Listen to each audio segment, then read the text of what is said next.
कथन करते हुए अपने करके कथा सुन लीजिए। गाँव में बन जाइए, गाँव में होकर के कथा सुन लीजिए। जो जहाँ है शांति बनाए रखें, आनंद की प्राप्ति हो रही है, आनंद आने वाले हैं। उस आनंद में अपने आनंद को दूसरे से तलवार खींचा, देव जी के गर्दन पर लगा दिया। वसुदेव जी हाथ जोड़ करके खड़े हो गए। उन्होंने कहा कि नारी पद की योग्य नहीं होती है, उसमें भी भोज वंश की इसने प्रताप की आप सहजा करे। आई आपकी छोटी बहन है, स्त्री को मारने से क्या फायदा, इससे क्या आपको लाभ होगा, जरा ये बताइए। आप इसी के गर्भ से 8 साल संतान होगा, 13 साल बनेगा। कहा कि देवकी से कोई खतरा तो नहीं, देवकी से कोई खतरा नहीं। तो एक काम कीजिए, हमारे यहाँ जितने संतति उत्पन्न होगी सबको हम आपके पास पहुँचाते जाएंगे, लेकिन हम लोगों को तब तक के लिए कैद में कहीं अपने पास सुरक्षित कर दीजिए। सब ये सुन करके बात उसको अच्छी लगी। इससे मुझे कोई तकलीफ नहीं, कोई खतरा नहीं, कोई भय नहीं। इसे ले जाओ, वसुदेव जी लेकर के ले जा रहे हैं। तब तक देवर्षि नारद जी का पधारना हुआ। देवर्षि नारद जी ने कमल के फूल को उठाया, उसकी पंखुड़ियों को कहा, अरे कंस तुम बहुत भोले हो। क्यों बहुत भोले हो? देख, इसमें 8 कमल की पंखुड़ियां ये है। इसमें 1 2 3 4 5 6 7 8। अच्छा, यहाँ से गिन रहा हूँ, 1 2 3 4 5 6 7 8। और जिस पंखुड़ी पर हाथ करके रखते गिने वहीं आत्मा आता था। कहा कि कोई भी इसमें से आत्मा हो सकता है, तुम क्यों इतना मूर्खता का काम कर रहे हो? कंस ने सोचा कि ठीक गुरुदेव ने आप हमें बताया, क्या करूं? उन्होंने कहा कि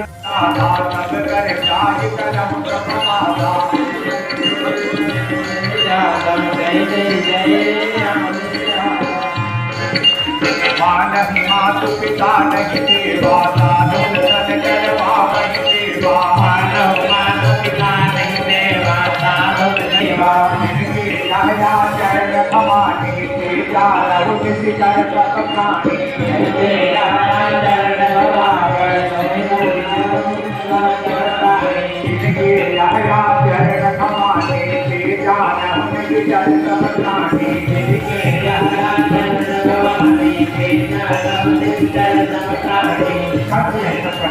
ब्राह्मण भोजन को बंद कर दिया, शास्त्र ज्ञान को पढ़ने को रोक दिया। जब विरोध करने के लिए उग्रसेन महाराज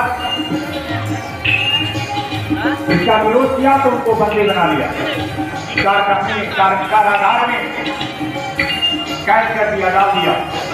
स्वतः यदि पकड़ गया, बिना राज्याभिषेक का राजा बन गया, राजा बन गया।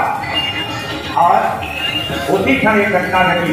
जरासंध नाम का एक महान दैत्य बहुत बलशालियों को देख करके जरासंध ने अपने दोनों कन्याओं से इसका विवाह कर दिया।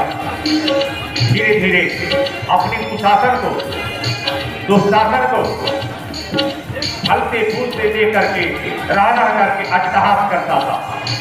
राक्षस का वो स्वभाव है, जब प्रजा इस राष्ट्र में दुखी हो, प्रजा कष्ट पाए, प्रजा चौराहे पर गोली खाए,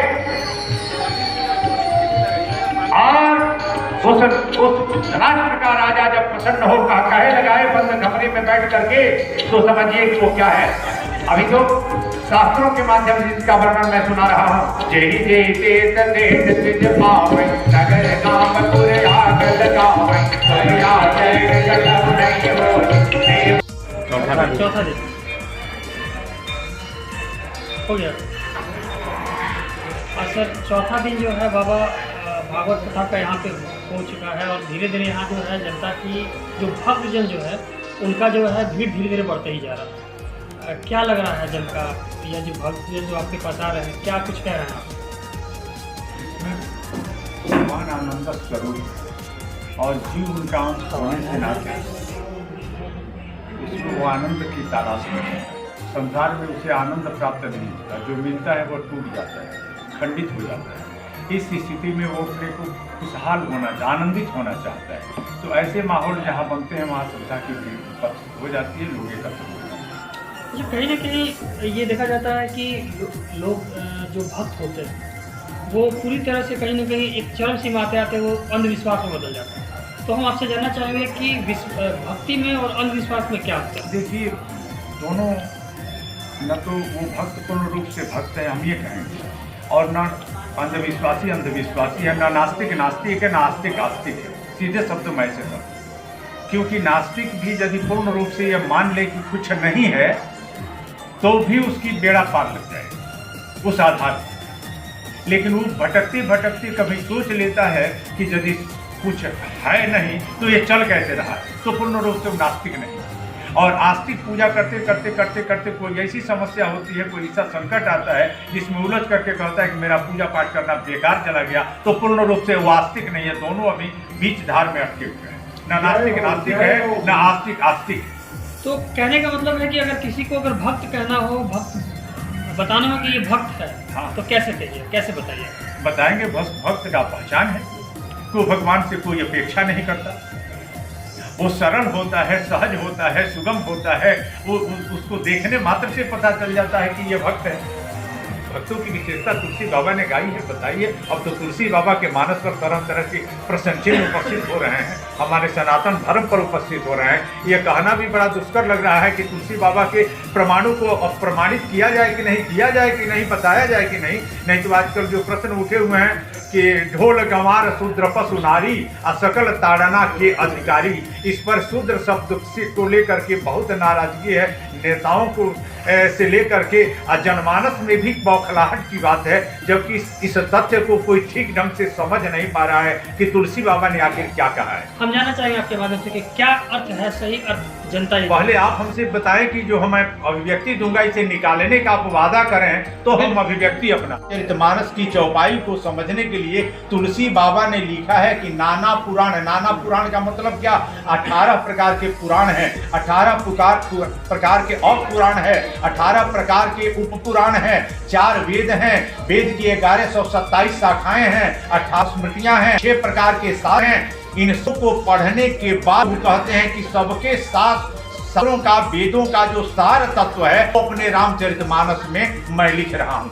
धन्य तोपी स्वांतः तुलसी रघुनाथ गाथा भाषा निबद्ध मति मंदिर वारस करोतु। तो सब पहले कोई रामायण पढ़ करके और चाहे कि हम रामायण का अर्थ निकाल लें तो ये संभव नहीं, इसके लिए अन्य शास्त्रों को पढ़ना पड़ेगा। अब जो सबसे बड़ी बात आती है सनातन को लेकर के, जिस तरह से भी या तो अभी हम कमजोर, जिस तरह से इसको मजबूत किया जा रहा है, क्या लगता है ये कब तक जो है मजबूत हो पाएगी? अरे ये तो मजबूत कभी भी है, कभी से जब सृष्टि आई है तब से सब मिट गए, जहाँ से हमको मिटाने वाले कुछ राज है कि हस्ती मिटनी हमारी। अरे लोग युद्ध किए लेकिन हम जैसे के तैसे सीना तान के तब भी खड़े थे, आज भी खड़े हैं। इसलिए कि हाथी जब चलता है तो उसके रगड़ से, कंचपड़ से पेड़ की टहनियां टूटती है। ये पेड़ जाने हाथी नहीं जानता है। हमारा धर्म इतना विशाल और उदात्त है कि हाथी के पांव में जैसे समाज की दुनिया के तमाम जीवों के पांव आकर के अड़ जाते हैं। दुनिया में लोग भागे, भगदड़ करें आवाज में, लेकिन समतावलंबी से फिर के साथ जब सारे धर्म के अवलंबी जो इसी के पांव में आगे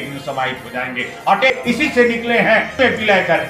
आपसे हम चाहेंगे आज जो भी जनता जो हमारे के माध्यम देख रही है, तो लोग जो धीरेन्द्र शास्त्री के खिलाफ है, जो रामचरितमानस के खिलाफ है, जो सनातन धर्म के खिलाफ है, उनको आप क्या कहना चाहते हैं? हम यही कहेंगे कि वो समाज में एक भ्रम पैदा कर रहे हैं अपने निजी स्वार्थ के को लेकर के। इसके अतिरिक्त अपनी नासमझी, अपनी अज्ञानता का पैसा लोग है। और इस अतिरिक्त हम दूसरा कह सकते हैं बहनों को, जिस रामचरितमानस के एक एक बिंदु पर एक अक्षर तुलसी बाबा ने लिखा है कि बुध विश्राम सकल रंजन, बड़े जो अपने को डींग मारने वाला विद्वान हो, कहता हो कि हम बहुत बड़े विद्वान है, हमारे मानस की चौपाई के एक अक्षर पर विश्राम उसका लग जाएगा, पड़ाव लग जाएगा।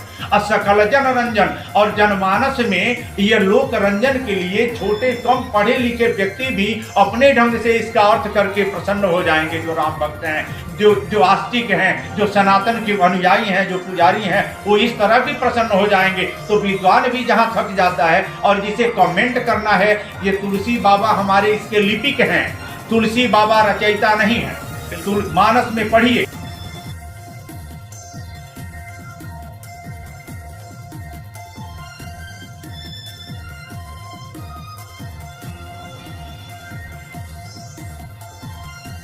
मोहि सिख दिन्नी मर जादा पुनि तुम्हारी किन्नी। उसके बाद ही अर्धाली आती है कि ढोल गंवार शूद्र पशु नारी सकल ताड़ना के यदि। एक और शास्त्र का मैं प्रमाण दे, ताड़न शब्द का बहुत अर्थ होता है, पीटने में ही उसको ले लिया जाए। चाणक्य ने लिखा है कि पंच वर्षाणी पाले 10 वर्षाणी ताड़े। अपने बच्चे को शिक्षा देने के लिए 5 वर्ष तक बच्चों का पालन करे, बच्चे का, और 10 वर्ष की अवस्था तक उसे ताड़न करे, तो क्या अर्थ लीजिएगा? बच्चे को पीट करके हत्या कर दीजिएगा, ये बात बताई गई है उसमें। ताड़न शब्द तो वहां भी आता है कि 10 वर्षाणी ताड़े। तो कहीं ना कहीं यहाँ पे जो है शिक्षा देने की बात है, वो शिक्षा देने की शिक्षा परक है। देखिए एक भूरी शब्द आता है, भूरी, और भूरी शब्द के 7 अर्थ होते हैं। भूरी शब्द के, भूरी माने पृथ्वी, भूरी माने पृथ्वी, भूरी माने बहुत कुछ।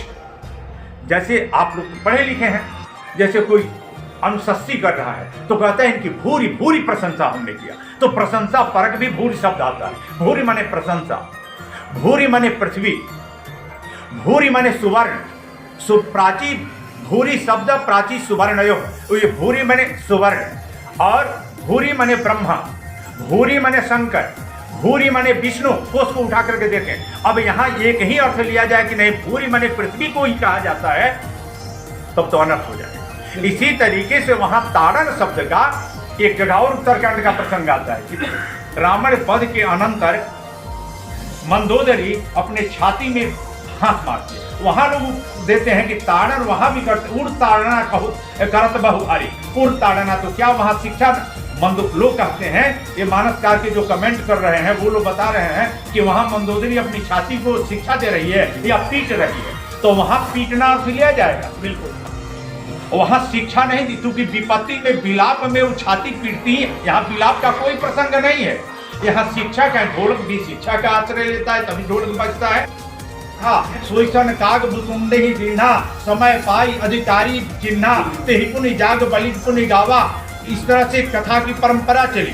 शंकर जी ने इस कथा को लिख करके अपने पास रखा, ठीक। और शिव बाबा अपने बारे में भी लिख रहे हैं कि भाषा बद्ध करब मैं सोई, उस कथा को मैं भाषा रूप दे रहा हूँ, मैं प्रणेता नहीं हूँ। जिसे पूछना हो कैलाश पर जाकर के भगवान शंकर के हिमालय में पहुंचे और पूछे कि प्रभु आपने ऐसा क्यों हमारे लिए अनर्थ का विषय लिख दिया। नहीं तो सुनिए, दूसरा करने दीजिए। तुलसी बाबा जो व्यक्ति, जो संत, राष्ट्र का संत अपने लिए कुछ नहीं चाहता, वो कहता है कि जलचर थलचर नभचर नाना जे जड़ चेतन, जीव जड़ की भी वंदना किया, चेतन की वंदना किया। हमारा संस्कृति तो ऐसा है, हमारे राष्ट्र में एक चारवाक नाम का नास्तिक हुआ। चारवाक जिसका नाम था उसे भी ऋषि कह करके हमारा सनातन धर्म, हमारा भारत, हमारी संस्कृति उसे भी ऋषि की उपाधि दी।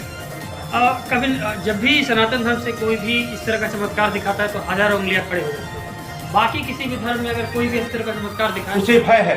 वो धर्म की सीमा एक सीमित है, एक ठोस में लोग अपना अपना एकत्र हुए हैं, इकट्ठे हुए हैं, उनमें एकता है। हम में जो है पृथकता है, एकता नहीं है। यही राजनीतियों ने काट काट करके हमको कई भागों में पहले से ही विभक्त कर दिया, हमको कमजोर कर। भले हम टूटे नहीं, क्योंकि बीज का नाश नहीं होता है, हमको जो कमजोर हुए नहीं, इसी का फायदा उठा करके जो कटी छटी हमारी कड़ियां थी, हमारे ही श्रृंखला की वो कड़ी थी, जिसे बहका फुसला करके लोग इस पर कमेंट करना और कराना था, वो हमारे घर के ही थे। उनकी अज्ञान जिसकी वजह से इस प्रकार की अपने ही घर में अपने ही एक हम ठोस में इसका उत्तर देते हुए, अन्यथा हो तो क्षमा करेंगे। हम इस पर जो सुन रहे हैं वो श्रोता भी क्षमा करेंगे। इसे एक कुशल, एक सभ्य व्यक्ति का, एक उच्च विचार के व्यक्ति का चरित्र कैसा होता है। उसके घर यदि किसी प्रकार से उसके पिता ने वेश्या को भी रख लिया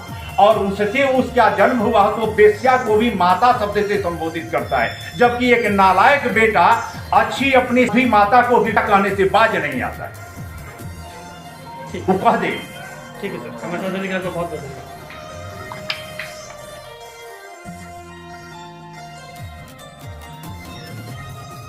हमसे जुड़े रहने के लिए हमारे YouTube चैनल को सब्सक्राइब करें और नई वीडियो की नोटिफिकेशन